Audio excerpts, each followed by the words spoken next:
ಕಮಲ ಕ್ಯಾಬಿನೆಟ್ನಲ್ಲೂ ಕುಟುಂಬ ದರ್ಬಾರ್. ಸಚಿವ ಸ್ಥಾನ ಹಿಂದಿದ್ಯಾ 2029 ಗೆಲ್ಲೋ ಲೆಕ್ಕ. ಒಂದೇ ಕಲ್ಲಿಗೆ ಎರಡು ಹಕ್ಕಿ ಹೊಡೆದ್ರೆ ಮೋದಿ. ಇದೇ ಇವತ್ತಿನ ಬರ್ನಿಂಗ್ ಸ್ಟೋರಿ ವಿಶೇಷ.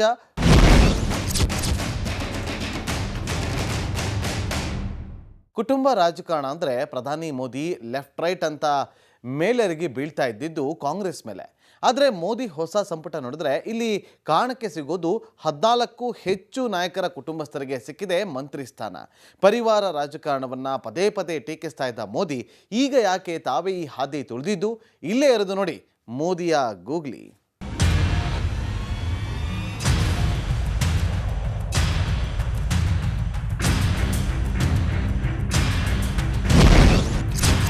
ಮೋದಿ ಕ್ಯಾಬಿನೆಟ್ನಲ್ಲೂ ಪರಿವಾರಕ್ಕೆ ಮನ್ನಣೆ. ಸಂಪುಟಕ್ಕೆ 14ಕ್ಕೂ ಅಧಿಕ ನಾಯಕರ ಮಕ್ಕಳು.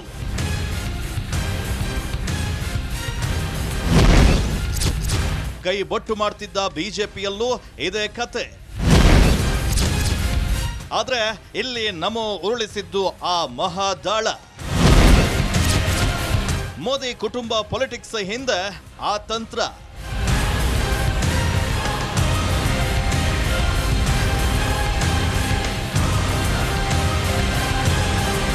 ಅಂತೂ ಭಾನುವಾರ ಅಸ್ತಿತ್ವಕ್ಕೆ ಬಂದಿದೆ ನರೇಂದ್ರ ಮೋದಿಯ ಹೊಸ ಸಚಿವ ಸಂಪುಟ.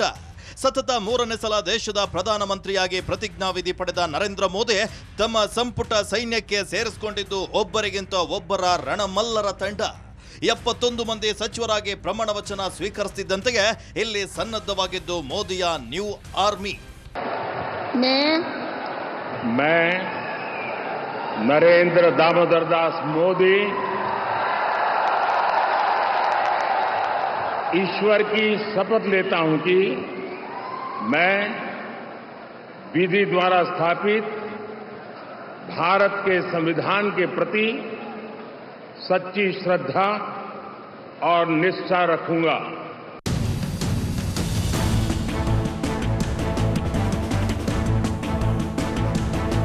ಇಲ್ಲಿ ಇಡೀ ಮೋದಿ ಸಂಪುಟವನ್ನ ನೋಡಿದ್ರೆ ಈ ಸಲ ಗಮನಿಸಬೇಕಾದ ವಿಶೇಷ ಅಂಶ ಅಂದ್ರೆ 14ಕ್ಕೂ ಅಧಿಕ ಸಚಿವರ ಬ್ಯಾಕ್ಗ್ರೌಂಡ್. ಇವರೆಲ್ಲರೂ ಬಂದಿದ್ದು ರಾಜಕೀಯ ಕುಟುಂಬದ ಹಿನ್ನೆಲೆಯಿಂದ. ಇಲ್ಲಿ ಉದ್ಭವವಾದ ಪ್ರಶ್ನೆ, ಇಷ್ಟು ದಿನ ಕಾಂಗ್ರೆಸ್ ಕುಟುಂಬ ರಾಜಕಾರಣವನ್ನ ಪದೇ ಪದೇ ಟೀಕಿಸ್ತಾ ಇದ್ದ ಮೋದಿ ಅದ್ಯಾಕೆ ತಾವೇ ಫ್ಯಾಮಿಲಿ ಪೊಲಿಟಿಕ್ಸ್ಗೆ ಆದ್ಯತೆ ಕೊಟ್ರು? ಇದರ ಆಳ ಅಗಲ ನೋಡಿದ್ರೆ ಇಲ್ಲಿದೆ ಮೋದಿ ಅಮಿತ್ ಶಾ ಚಾಣಕ್ಯ ಲೆಕ್ಕ. 2024ರ 18ನೇ ಲೋಕಸಭೆಗೆ ನಡೆದಂತಹ ಚುನಾವಣೆ ಭಾರೀ ಕುತೂಹಲವನ್ನು ಕೆರಳಿಸಿತ್ತು. ನರೇಂದ್ರ ಮೋದಿಯವರು ಪ್ರತಿ ಬಾರಿಯೂ ಕೂಡ ಕುಟುಂಬ ರಾಜಕಾರಣವನ್ನು ವಿರೋಧ ಮಾಡಿಕೊಂಡೇ ಬಂದಂಥ ನಾಯಕ. ಆದರೆ 2024ರ 18ನೇ ಲೋಕಸಭೆಯಲ್ಲಿ ಅತಂತ್ರ ಲೋಕಸಭೆ ಸೃಷ್ಟಿಯಾದಾಗ ಆಗ NDA ಮೈತ್ರಿಕೂಟದ ಎಲ್ಲ ಅಂಗಪಕ್ಷಗಳು ಸೇರಿ ಸರ್ಕಾರವನ್ನು ರಚನೆ ಮಾಡಿದ್ವು. ಈ ಸಮಯದಲ್ಲಿ ಪ್ರಧಾನಿ ನರೇಂದ್ರ ಮೋದಿಯವರು ಸಂಸದೀಯ ನಾಯಕನಾಗಿ ಅಧಿಕಾರವನ್ನು ಸ್ವೀಕಾರ ಮಾಡಿದರು. ಅದರ ಜೊತೆಗೆ ತಮ್ಮ ಕ್ಯಾಬಿನೆಟ್ನಲ್ಲಿ, ತಾವು ಪ್ರಧಾನಿಯಾದ ನಂತರ ತಮ್ಮ ಕ್ಯಾಬಿನೆಟ್ನಲ್ಲಿ ಕೆಲವರಿಗೆ ಆಶ್ಚರ್ಯ ಅನ್ನುವಂತೆ ಅವರು ಕ್ಯಾಬಿನೆಟ್ನಲ್ಲಿ ಸದಸ್ಯರನ್ನಾಗಿ ಮಾಡಿಕೊಳ್ತಾರೆ.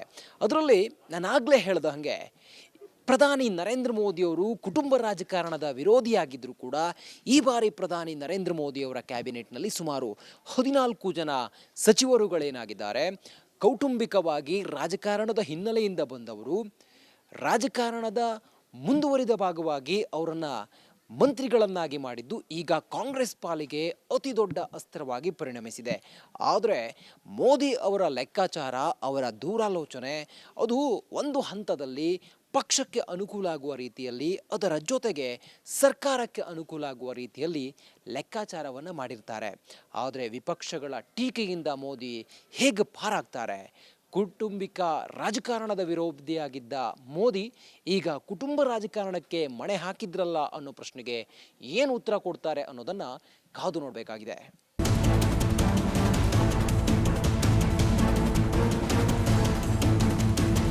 ಇದನ್ನ ನೋಡೋ ಮುನ್ನ ಒಮ್ಮೆ ಯಾರೆಲ್ಲ ನಾಯಕರ ಕುಟುಂಬಸ್ಥರು ಈಗ ಮೋದಿ ಕ್ಯಾಬಿನೆಟ್ನಲ್ಲಿ ಮಿನಿಸ್ಟರ್ಗಳು ಆಗಿದ್ದಾರೆ ಅಂತ ದೃಷ್ಟಿ ಹಾಯಿಸೋಣ. HD ಕುಮಾರಸ್ವಾಮಿ, HD ದೇವೇಗೌಡರ ಪುತ್ರ. HD ಕುಮಾರಸ್ವಾಮಿ ಭಾರತದ ಮಾಜಿ ಪ್ರಧಾನಿ HD ದೇವೇಗೌಡರ ಪುತ್ರ, ಕರ್ನಾಟಕದ ಮಾಜಿ ಮುಖ್ಯಮಂತ್ರಿ HD ಕುಮಾರಸ್ವಾಮಿ, ಕೇಂದ್ರ ಉಕ್ಕು ಮತ್ತು ಭಾರಿ ಕೈಗಾರಿಕೆಯ ಸಚಿವ. ಹರದನಹಳ್ಳಿ ದೇವೇಗೌಡ ಕುಮಾರಸ್ವಾಮಿ. ಚಿರಾಗ್ ಪಾಸ್ವಾನ್, ರಾಮವಿಲಾಸ್ ಪಾಸ್ವಾನ್ ಮಗ. ಇನ್ನು ಕೇಂದ್ರ ಮಂತ್ರಿಯಾಗಿ ಪ್ರಮಾಣ ವಚನ ಸ್ವೀಕರಿಸಿದ ಲೋಕ ಜನಶಕ್ತಿ ರಾಮವಿಲಾಸ್ ಪಕ್ಷದ ಮುಖ್ಯಸ್ಥ ಚಿರಾಗ್ ಪಾಸ್ವಾನ್ ಕೇಂದ್ರದ ಮಾಜಿ ಸಚಿವ ಹಿರಿಯ ನಾಯಕ ದಿವಂಗತ ರಾಮವಿಲಾಸ್ ಪಾಸ್ವಾನ್ ಅವರ ಪುತ್ರ. चिराग पासवान ईश्वर की शपथ लेता हूं कि मैं विधि द्वारा स्थापित भारत के संविधान के प्रति सच्ची श्रद्धा और निष्ठा रखूंगा. ಜಯಂತ್ ಚೌಧರಿ, ಮಾಜಿ ಪ್ರಧಾನಿ ಚರಣ್ ಸಿಂಗ್ ಮೊಮ್ಮಗ. ಮತ್ತೋರ್ವ ಸಚಿವ ರಾಷ್ಟ್ರೀಯ ಲೋಕದಳ ಮುಖ್ಯಸ್ಥ ಜಯಂತ್ ಚೌಧರಿ, ಮಾಜಿ ಪ್ರಧಾನಿ ಚೌಧರಿ ಚರಣ್ ಸಿಂಗ್ ಮೊಮ್ಮಗ. ಜೊತೆಗೆ ಕೇಂದ್ರದ ಮಾಜಿ ಸಚಿವ ಅಜಿತ್ ಸಿಂಗ್ ಪುತ್ರ. I, Jayant Chaudhary, do swear in the name of God. Ramnath Thakur, Karpoori Thakur ಪುತ್ರ. ಮೋದಿ ಸಂಪುಟದಲ್ಲಿ ಸ್ಥಾನ ಪಡೆದ ಜೆಡಿಯು ಸಂಸದ ರಮಾನಾಥ್ ಠಾಕೂರ್, ಬಿಹಾರದ ಮಂತ್ರಿ, ಭಾರತ ರತ್ನ ಕರ್ಪೂರಿ ಠಾಕೂರ್ ಮಗ. मैं जीतन राम मांझी सत्य निष्ठा से प्रतिज्ञान करता हूं. ಕೆ ರಾಮ್ ಮೋಹನ್ ನಾಯ್ಡು, ಯರ್ರಮ್ಮ ನಾಯ್ಡು ಮಗ. ಮೋದಿ ಕ್ಯಾಬಿನೆಟ್ ಸೇರಿದ ಮತ್ತೊಬ್ಬ ಮುಖಂಡ ಅಂದ್ರೆ ತೆಲುಗು ದೇಶಂ ಪಕ್ಷದ ಕೆ ರಾಮ್ ಮೋಹನ್ ನಾಯ್ಡು. ಇವರು ಆಂಧ್ರದ ಮಾಜಿ ಸಚಿವ ಟಿಡಿಪಿ ನಾಯಕ ಯರ್ರಮ್ಮ ನಾಯ್ಡು ಪುತ್ರ. I, Kinjarapu Ram Mohan Naidu, do swear in the name of God. Anupriya Patil, ಸೋನೆಲಾಲ್ Patil ಪುತ್ರಿ. ಇನ್ನೊಂದೆಡೆ ಮೋದಿ ಸಂಪುಟದಲ್ಲಿರುವ ಮತ್ತೊಬ್ಬರು ಮಹಿಳಾ ಮಂತ್ರಿ ಅನುಪ್ರಿಯಾ ಪಾಟೀಲ್, ಬಿಜೆಪಿ ಮೈತ್ರಿ ಪಕ್ಷ ಆಪ್ನದಳ ಸಂಸ್ಥಾಪಕ ಸೋನೆಲಾಲ್ ಪಾಟೀಲ್ ಪುತ್ರಿ. अनुप्रिया पटेल सत्य निष्ठा से प्रतिज्ञान करती हूँ. ಇದೆಲ್ಲ ಎನ್ಡಿಎ ಪಾಲುದಾರರ ಪಕ್ಷಗಳ ನಾಯಕರ ಮಕ್ಕಳ ಕಥೆಯಾದ್ರೆ, ಈ ಹಿಂದೆ ಕಾಂಗ್ರೆಸ್ ನಾಯಕರಾಗಿದ್ದವರ ಮಕ್ಕಳಿಗೂ ಸಿಕ್ಕಿದೆ ಮಂತ್ರಿ ಅವಕಾಶ. ಅಲ್ಲದೆ ಹಾಲಿ ಹಾಗೂ ಬಿಜೆಪಿಯ ಮಾಜಿ ನಾಯಕರಿಗೂ ಕುಲಾಯಿಸಿದೆ ಮಂತ್ರಿಗಿರಿ.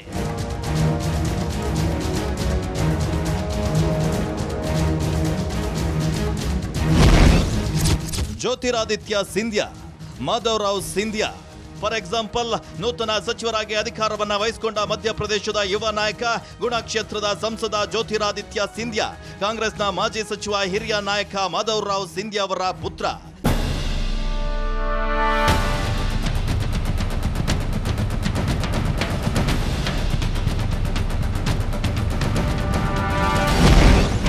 ಪಿಯೂಷ್ ಗೋಯಲ್, ವೇದ ಪ್ರಕಾಶ್ ಗೋಯಲ್.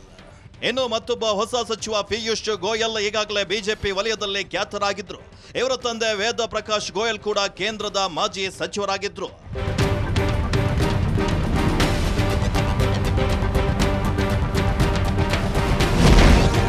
ಕಿರಣ್ ರಿಜಿಜು, ಅರುಣಾಚಲ ಪ್ರದೇಶದ ಮೊದಲ ಹಂಗಾಮಿ ಸ್ಪೀಕರ್ ರೆಂಚಿನ ಕಾರು ಮಗ.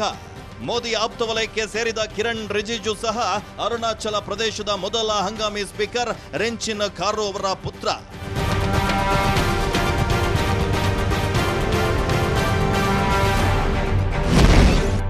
ರಣವಿತ್ ಸಿಂಗ್ ಬಿಟ್ಟು, ಪಂಜಾಬ್ ಮಾಜಿ ಸಿಎಂ ಬಿಯಾಂತ್ ಸಿಂಗ್ ಮೊಮ್ಮಗ.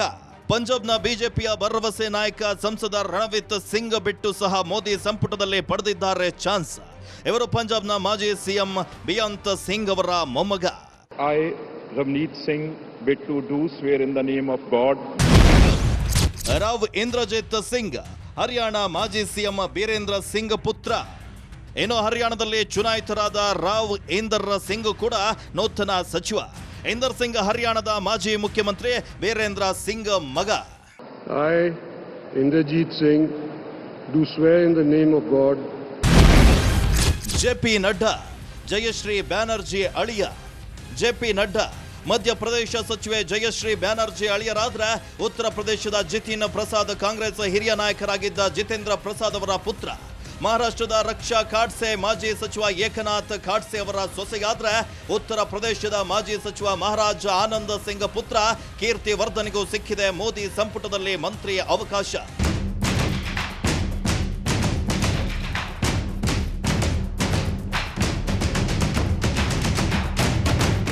ಹೀಗೆ ಪ್ರಧಾನಿ ನರೇಂದ್ರ ಮೋದಿ ಜೊತೆ ರಾಷ್ಟ್ರಪತಿ ಭವನದಲ್ಲಿ ಪ್ರಮಾಣ ವಚನ ಸ್ವೀಕರಿಸಿದ 14ಕ್ಕೂ ಹೆಚ್ಚು ಮಂದಿ ವಿವಿಧ ನಾಯಕರ ಪರಿವಾರಸ್ಥರು. ಹಾಗೆ ನೋಡಿದ್ರೆ ಆ ಲಗಾಯತಿನಿಂದಲೂ ಕುಟುಂಬ ರಾಜಕಾರಣ ಟೀಕಿಸಿಕೊಂಡು ಬಂದ ಪ್ರಧಾನಿ ಮೋದಿ ಅದ್ಯಾಕೆ ಈ ಬಾರಿ ಅದೇ ಕುಟುಂಬವಾದಕ್ಕೆ ಆದ್ಯತೆ ಕೊಟ್ಟಿದ್ದು, ಹ್ಯಾಟ್ರಿಕ್ ಜಯಬೇರಿ ಬಾರಿಸಿದ ಬಳಿಕ ತಮ್ಮ ನೀತಿಯನ್ನೇಕೆ ಮಾರ್ಪಾಡು ಮಾಡಿಕೊಂಡು ಬಂದರು ಮೋದಿ? ಇಂತಹ ಅನೇಕ ಪ್ರಶ್ನೆಗಳು ಹಲವರ ತಲೆಯಲ್ಲಿ ಹೊಡಿತಿದೆ ಗಿರಕಿ.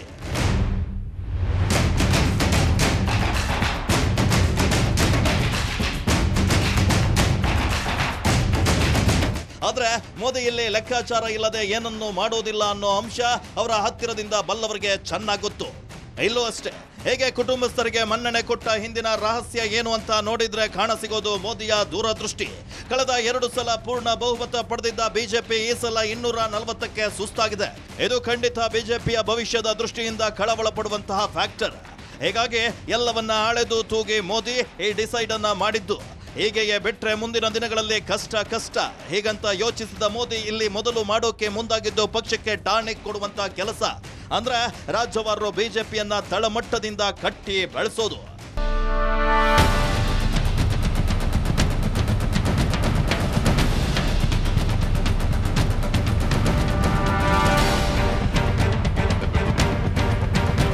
ಇದಕ್ಕೆ ಮಾಡಬೇಕಾದದ್ದು ಏನು? ರಾಜ್ಯವಾರು ಬಿಜೆಪಿಯನ್ನ ಸದೃಢಗೊಳಿಸೋದು. ಅಂದ್ರೆ ಇಲ್ಲಿ ಬಿಜೆಪಿ ಮಾತ್ರವಲ್ಲ, ಮೋದಿ ಮಾಡೋ ಹೊರಟೋ ಕಾರ್ಯ ಅಂದ್ರೆ ಬಿಜೆಪಿ ಜೊತೆಗೆ ಎನ್ಡಿಎ ಬಲವರ್ಧನೆ. ಇಲ್ಲಿ ನಮೋ ಯಾರಿಗೆಲ್ಲ ಸಂಪುಟದಲ್ಲಿ ಮಾನ್ಯತೆ ಕೊಟ್ಟಿದ್ದಾರೆ ಅನ್ನೋದನ್ನ ಸೂಕ್ಷ್ಮವಾಗಿ ಅವಲೋಕಿಸಿದ್ರೆ ಕರ್ನಾಟಕವನ್ನೇ ತೆಗೆದುಕೊಳ್ಳಬಹುದು ನಿದರ್ಶನ. ಕರ್ನಾಟಕದಲ್ಲಿ ಬಿಜೆಪಿಗೆ ಸಾಥ್ ಕೊಟ್ಟಿದ್ದು ಎಚ್.ಡಿ. ದೇವೇಗೌಡರ ಸಾರಥ್ಯದ ಜಾತ್ಯತೀತ ಜನತಾ ದಳ. ಇಲ್ಲಿ ಗೌಡರ ಪುತ್ರ ಮಾಜಿ ಮುಖ್ಯಮಂತ್ರಿ ಎಚ್.ಡಿ. ಕುಮಾರಸ್ವಾಮಿಗೆ ಒಲಿದಿದೆ ಮಂತ್ರಿ ಭಾಗ್ಯ. ಅದು ಎಚ್ಚರಿಕೆಗೆ ಸಿಕ್ಕಿದ್ದು ಉಕ್ಕು ಮತ್ತು ಭಾರಿ ಕೈಗಾರಿಕೆಯ ಡಬಲ್ ಖಾತೆ. I, Aradanhalli Devegowda Kumaraswamy, do swear in the name of God that I will bear true faith and allegiance to the Constitution of India as by law established, that I will uphold the sovereignty and integrity of India, that I will faithfully and conscientiously discharge my duties as a minister for the Union, and that I will do right to all manner of people in accordance with the Constitution and the law, without fear or favor, affection or ill will. I, Aradanhalli Devegowda Kumaraswamy, do swear in the name of God that I will not directly or indirectly communicate or reveal to any person or persons any matter which shall be brought under my consideration or shall become known to me as a minister for the Union, except as may be required for the due discharge of my duties as such minister.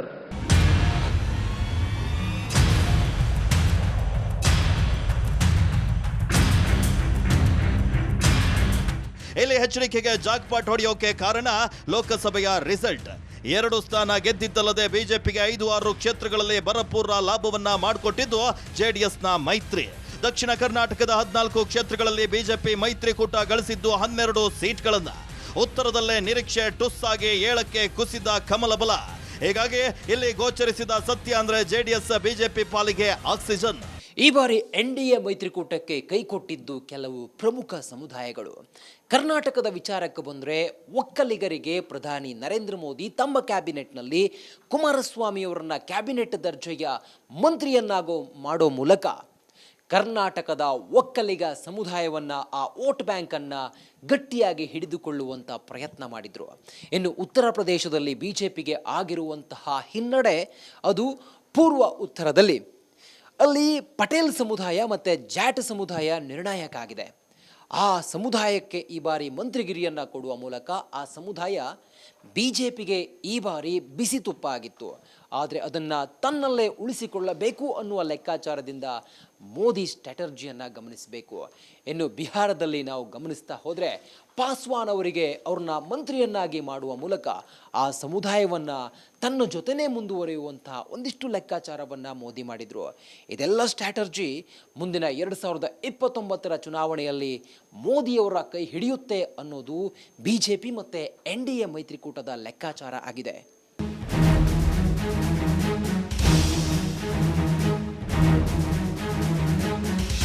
ಇದೇ ದೋಸ್ತಿಯನ್ನ ಮುಂದಿನ ದಿನಗಳಲ್ಲೂ carry ಮಾಡಬೇಕು ಅನ್ನೋದು ಮೋದಿಯ plan. ಹೀಗಾಗಿ H D. Kumaraswamy ಕೈಗೆ power ಕೊಟ್ಟಷ್ಟು indirect ಆಗಿ ಬಿಜೆಪಿಗೆ ಲಾಭ. ಮುಂದಿನ ದಿನಗಳಲ್ಲಿ ಮೈತ್ರಿ ಸುಲಲಿತವಾಗಿ ಮುಂದುವರೆದ್ರೆ 2028 ವಿಧಾನಸಭಾ ಚುನಾವಣೆ ಜೊತೆಗೆ 2029 Lok Sabha ಎಲೆಕ್ಷನ್ಗೂ big plus point.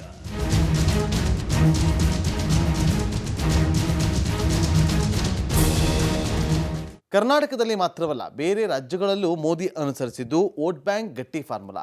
Modi ಎಲ್ಲೆಲ್ಲಿ ಯಾವೆಲ್ಲ ಸೂತ್ರ ಹೆಣೆದಿದ್ದಾರೆ ಅನ್ನೋದ ಕರ್ನಾಟಕದಲ್ಲಿ ಎಚ್ಡಿಕೆ ಶಕ್ತಿಶಾಲಿ ಆದಷ್ಟು ಹಳೆ ಮೈಸೂರಿನಲ್ಲಿ ಕಾಂಗ್ರೆಸ್ಗೆ ಟಕ್ಕರ್. ಉತ್ತರ ಪ್ರದೇಶ, ಬಿಹಾರ ಮುಂತಾದ ರಾಜ್ಯಗಳಲ್ಲೂ ಇದೇ ಸೂತ್ರ ಹೆಣೆದಿದ್ದಾರೆ ಮೋದಿ ಶಾ. ಉತ್ತರ ಪ್ರದೇಶದಲ್ಲಿ ಜಾಟ್ ಪಟೇಲ್ರಂತಹ ಪ್ರಬಲ ಸಮುದಾಯಗಳ ಜೊತೆಗೆ ಬಿಹಾರದಲ್ಲಿ ದಲಿತ, ಠಾಕೂರ್ ಮುಂತಾದ ಜಾತಿಗಳ ಮೇಲೆ ಹಿಡಿತ ಹೊಂದಿದ ಕುಟುಂಬಗಳಿಗೆ ಸಿಕ್ಕಿದೆ ಸಂಪುಟ ಹೊಣೆ. ಇದರೊಂದಿಗೆ ಮೋದಿ ತಯಾರಿ ನಡೆಸಿದ್ದು ಮುಂದಿನ ಯುದ್ಧಕ್ಕೆ. ಪ್ರಾದೇಶಿಕ ನಾಯಕರಿಗೆ ಶಕ್ತಿ ತುಂಬಿದ ಮೋದಿ. ನಮೋ ಜಾತಿವಾರು ರಾಜ್ಯವಾರು ಲೆಕ್ಕಾಚಾರ. ಸಚಿವ ಸಂಪುಟ ರಚನೆ ವೇಳೆ ಎಲ್ಲವನ್ನ 10 ಬಾರಿ ಯೋಚನೆ ಮಾಡಿಯೇ ಫೈನಲ್ ಮಾಡಿದ್ದಾರೆ ಮೋದಿ. ಕೃಷಿ ಬಯಸಿದ್ದ ಎಚ್.ಡಿ. ಕುಮಾರಸ್ವಾಮಿಗೆ ಮತ್ತೆರಡು ಪ್ರಮುಖ ಖಾತೆಗಳೆನಿಸಿದ ಬೃಹತ್ ಕೈಗಾರಿಕೆ ಹಾಗೂ ಉಕ್ಕಿನ ಇಲಾಖೆ ಸಿಕ್ಕಿದೆ. ಎಚ್ಡಿಕೆಗೆ ಅಧಿಕ ಹೊಣೆ ನೀಡೋ ಮೂಲಕ ಇಲ್ಲಿ ಮೋದಿ ಬಳಸಿದ್ದು ಕರ್ನಾಟಕದಲ್ಲಿ ಮೈತ್ರಿ ಗಟ್ಟಿ ಮಾಡೋ ಪ್ಲಾನ್. ಜೊತೆಗೆ ಇಲ್ಲಿ ಲೋಕಸಭಾ ಚುನಾವಣೆಯಲ್ಲಿ ಮೈತ್ರಿಯಿಂದಾಗಿ ಬಿಜೆಪಿ ಪರ ವಾಲಿದ ಒಕ್ಕಲಿಗ ಸಮುದಾಯದ ಮತ ಬ್ಯಾಂಕ್ ಭದ್ರಗೊಳಿಸೋ ಐಡಿಯಾ. ಇಲ್ಲಿ ಕಳೆದ 2-3 ದಶಕಗಳಿಂದಲೂ ಬಿಜೆಪಿ ಪರ ನಿಂತ ಲಿಂಗಾಯತರೊಂದಿಗೆ ಒಕ್ಕಲಿಗ ಮತಗಳು ನಿಕ್ಕಿಯಾದರೆ ಕರ್ನಾಟಕದಲ್ಲಿ ಮುಂದಿನ ದಿನಗಳಲ್ಲಿ ಬಿಜೆಪಿಗೆ ನೆಲೆ ಸುಭದ್ರಗೊಳಿಸಲಿದೆ ಅನ್ನೋದಿಲ್ಲಿ ಮೋದಿ ಪ್ಲಾನ್. ಇದಕ್ಕಾಗಿ ಒಕ್ಕಲಿಗ ಸಮುದಾಯದ ಮೇಲೆ ಹಿಡಿತ ಹೊಂದಿದ ಎಚ್.ಡಿ. ದೇವೇಗೌಡರ ಜೊತೆಗಿನ ನಂಟನ್ನು ಇನ್ನಷ್ಟು ಸ್ಟ್ರಾಂಗ್ಗೊಳಿಸೋ ಲೆಕ್ಕದಲ್ಲಿ ಹೆಜ್ಜೆ ಇಟ್ಟಿದ್ದಾರೆ ಮೋದಿ.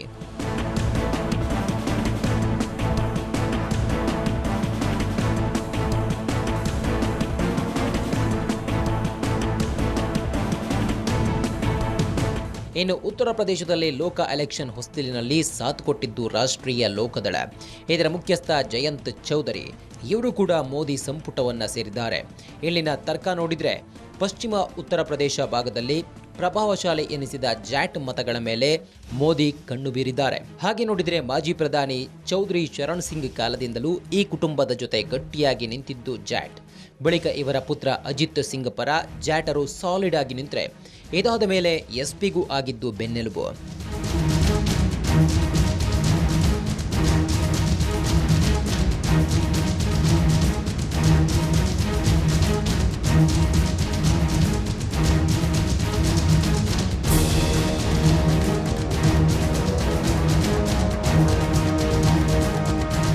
ಆದರೆ ಮುಜಾಫರ್ನಗರ ಗಲಭೆ ಬಳಿಕ ಇಲ್ಲಿ ಬಿಜೆಪಿ ಪರ ಅಚಲವಾದ ಜಾಟರು 5 ವರ್ಷಗಳಿಂದ ಮರಳಿ ಜಯಂತ್ ಚೌಧರಿರ ಆರ್ಎಲ್ಡಿ ಕಡೆಗೂ ಒಲವು ತೋರಿದ್ದಾರೆ.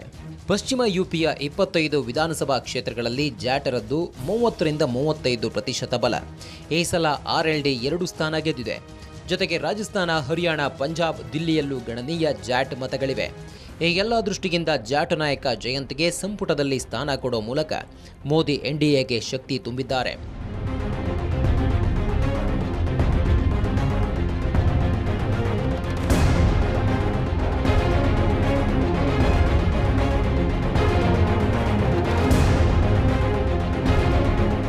ಉತ್ತರ ಪ್ರದೇಶದಲ್ಲಿ ಪಟೇಲ್ ಸಮುದಾಯದ ಮೇಲೆ ಹಿಡಿತ ಹೊಂದಿದ ಸೋನೆಲಾಲ್ ಅಪ್ನಾದಳ್ ನಾಯಕಿ ಅನುಪ್ರಿಯಾಗೂ ಕ್ಯಾಬಿನೆಟ್ ಬಸ್ನಲ್ಲಿ ಸ್ಥಾನ ಕೊಟ್ಟಿದೆ ಬಿಜೆಪಿ. ಈ ಮುಖಾಂತರ ಈ ಸಲ ಹಿನ್ನಡೆ ಅನುಭವಿಸಿದ ಉತ್ತರ ಪ್ರದೇಶದಲ್ಲಿ ಪಕ್ಷಕ್ಕೆ ಪುನಶ್ಚೇತನ ಕೊಡೋ ಪ್ಲಾನ್ ಕಮಲ ಪಾಳೆಯದ್ದು.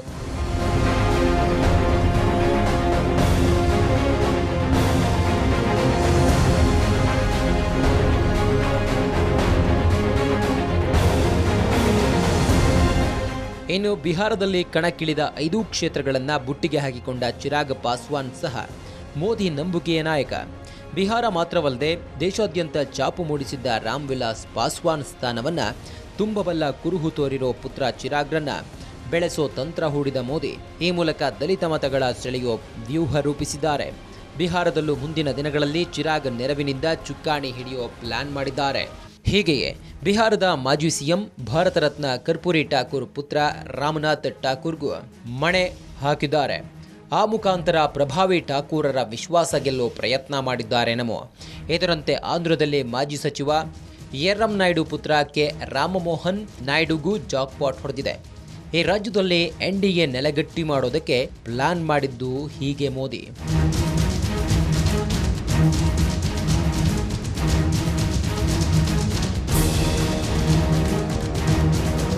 ಇದರಂತೆಯೇ ಪಂಜಾಬ್ನಲ್ಲಿ ಈಗಷ್ಟೇ ನೆಲಗಟ್ಟಿ ಮಾಡಿಕೊಳ್ಳುತ್ತಿರುವ ಬಿಜೆಪಿಯನ್ನ ಇನ್ನಷ್ಟು ಎತ್ತರಕ್ಕೆ ಏರಿಸಬೇಕು ಅನ್ನೋದಿಲ್ಲಿ ಮೋದಿ ಸಂಕಲ್ಪ. ಹೀಗಾಗಿ ಇಲ್ಲಿ ಮಾಜಿ ಸಿಎಂ ಬಿಯಾಂತ್ ಸಿಂಗ್ ಮೊಮ್ಮಗ ರಣಬೀತ್ ಸಿಂಗ್ಗೆ ಮಂತ್ರಿ ಭಾಗ್ಯ ಕರುಣಿಸಿದ್ದಾರೆ ನರೇಂದ್ರ ಮೋದಿ. ಇದರಂತೆಯೇ ಹರಿಯಾಣದ ಕಥೆಯು ಸೇಮ್ ಟು ಸೇಮ್. ಇಲ್ಲಿ ಮಾಜಿ ಸಿಎಂ ಬೀರೇಂದ್ರ ಸಿಂಗ್ ಪುತ್ರ ರಾವ್ ಇಂದರ್ಜಿತ್ ಸಿಂಗ್ಗೆ ಸಿಕ್ಕಿದೆ ಮಿನಿಸ್ಟರ್ಗಿರಿ. ಹೀಗೆಯೇ ಮಧ್ಯಪ್ರದೇಶದಲ್ಲಿ ಪಕ್ಷದ ಪಾರಮ್ಯ ಉಳಿಸಿಕೊಳ್ಳೋಕೆ ಕಸರತ್ತು ಕಂಟಿನ್ಯೂ ಮಾಡಿದ ಮೋದಿ ಇಲ್ಲಿ ಮಾಧವರಾವ್ ಸಿಂಧ್ಯಾ ಪುತ್ರ ಉದಯೋನ್ಮುಖ ನಾಯಕ ಜ್ಯೋತಿರಾದಿತ್ಯ ಸಿಂಧ್ಯಾಗೆ ಮತ್ತೊಮ್ಮೆ ಮಂತ್ರಿ ಸ್ಥಾನ ಕೊಟ್ಟಿದ್ದಾರೆ.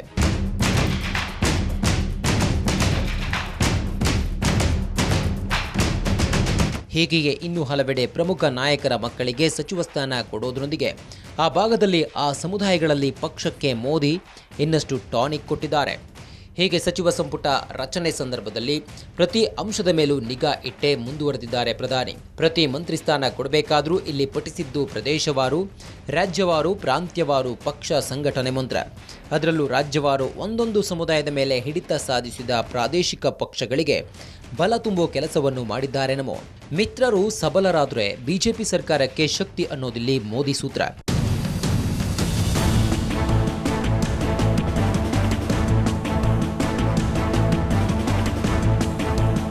ಇನ್ನು ಕುಟುಂಬ ರಾಜಕಾರಣ ಅನಿಸಿದ್ರೂ ಪರವಾಗಿಲ್ಲ, ಸದ್ಯ ಪಕ್ಷಕ್ಕೆ ಬೂಸ್ಟ್ ಕೊಡೋ ಮ್ಯಾಥಮ್ಯಾಟಿಕ್ಸ್ ಮೋದಿ ಪಡೆಯದ್ದು. ಮೋದಿ ಅನುಸರಿಸಿದ ಈ ಸೂತ್ರ ಕಾಂಗ್ರೆಸ್ಗೂ ಶಾಕ್ ಕೊಟ್ಟಿದೆ. ಮೋದಿ ಪ್ರತಿ ನಡೆಗೂ ಕೊಂಕನ್ನಾಡೋ ರಾಹುಲ್ ಗಾಂಧಿ ಇಲ್ಲಿ ಎಸೆದಿದ್ದು ಮತ್ತದೇ ಟೀಕಾಸ್ತ್ರ. ಮೋದಿರದ್ದು ಸರ್ಕಾರಿ ಪರಿವಾರ ಅಂತ ಕುಟುಕಿದ್ದಾರೆ ಕಾಂಗ್ರೆಸ್ ನಾಯಕ ರಾಹುಲ್ ಗಾಂಧಿ. ಒಟ್ಟಾರೆ ಕಾಂಗ್ರೆಸ್ ಏನೇ ಹೇಳಲಿ, ರಾಜ್ಯ ಮಟ್ಟದಲ್ಲಿ ಅಥವಾ ಪ್ರಾದೇಶಿಕ ಹಂತದಲ್ಲಿ ಪ್ರಾಬಲ್ಯ ಹೊಂದಿರೋ ನಾಯಕರ ಮಕ್ಕಳಿಗೆ ಕೇಂದ್ರ ಸಚಿವ ಸಂಪುಟದಲ್ಲಿ ಆದ್ಯತೆ ಕೊಟ್ಟಿದ್ದಾರೆ ಮೋದಿ. ಇದರೊಂದಿಗೆ ಆಯಾ ಜಾತಿ ಪ್ರಾಂತ್ಯಗಳಲ್ಲಿ ಪಕ್ಷಕ್ಕೆ ಶಕ್ತಿ ಕೊಡೋ ಸರ್ಕಸ್ ನಡೆಸಿದೆ ಕೇಸರಿ ಪಡೆ. ಅಟ್ಲೀಸ್ಟ್ ಇದು ಆಯಾ ರಾಜ್ಯಗಳ ಮುಂದಿನ ವಿಧಾನಸಭಾ ಚುನಾವಣೆ ಜೊತೆಗೆ 2029ರ ಲೋಕಸಭಾ ಎಲೆಕ್ಷನ್ನಲ್ಲಿ ಇದರ ಪ್ರತಿಫಲ ಸಿಕ್ಕರೆ ಸಾಕು ಅನ್ನೋದಿಲ್ಲಿ ಮೋದಿ ಟಾರ್ಗೆಟ್.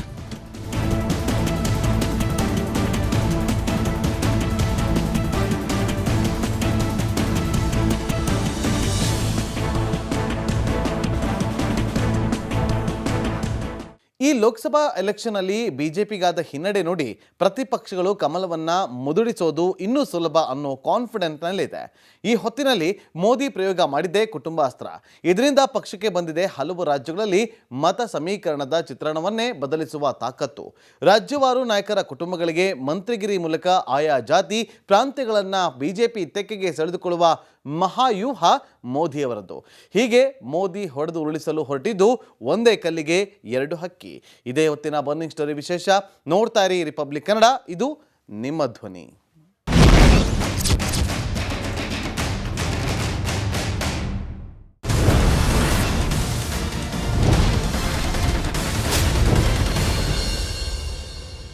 ನಮಸ್ಕಾರ, ನಾನು ಜಯಪ್ರಕಾಶ್ ಶೆಟ್ಟಿ ಮಾತಾಡ್ತಾ ಇದ್ದೀನಿ.